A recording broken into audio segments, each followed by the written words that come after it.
আসসালামু আলাইকুম।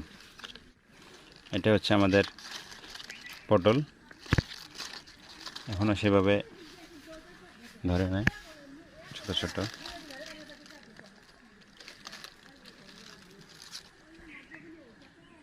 এই ছোট্ট কোনা পেকে গেছে।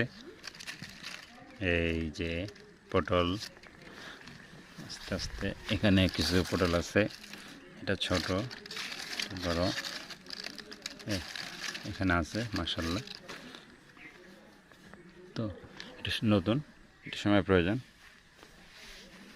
মাঝে একটা আলু আলু গাছ উঠে। এই যেখানে পাকা পটল আছে, কাঁচা পটল আছে, যদিও ছোট, মানে পরিপক্কতা পাওয়ার আগেই এই পটলটা পেকে গেছে। মাশাআল্লাহ, এই যে একটা বড় পটল, ছোট, আর এটা মরে গেছে। এখানে বেশ কয়েকটা পটল দেখা যাচ্ছে আল্লাহর রহমতে। পটল চাষ করার জন্য খুব বড় জমির প্রয়োজন হয় না। এই ছোট্টটা জাংলি করে ইচ্ছা করলে 4-5 শতাংশ জমির উপরেও আপনি পটল করতে পারবেন। এইখানটাতে একটা বেশ বড় একটা পটল আছে।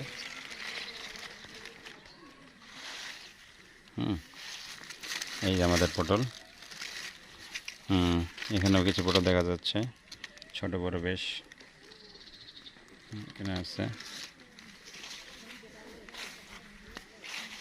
এই যেখানে দেখা যাচ্ছে এখানে একটা পেকে গেছে।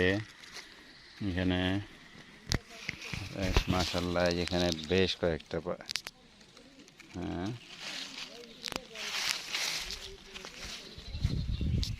4-5 শতাংশ জমির উপরে ছোট্ট একটা জাংলি করে পটলের চারা লাগিয়ে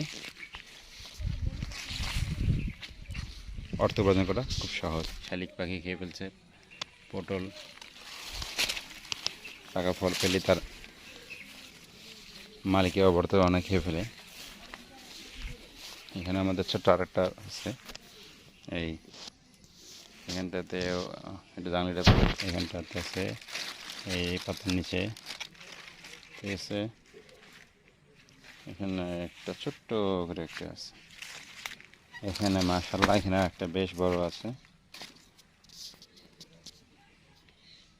এই আমাদের আর একটা ছোট্ট একটা বাগান।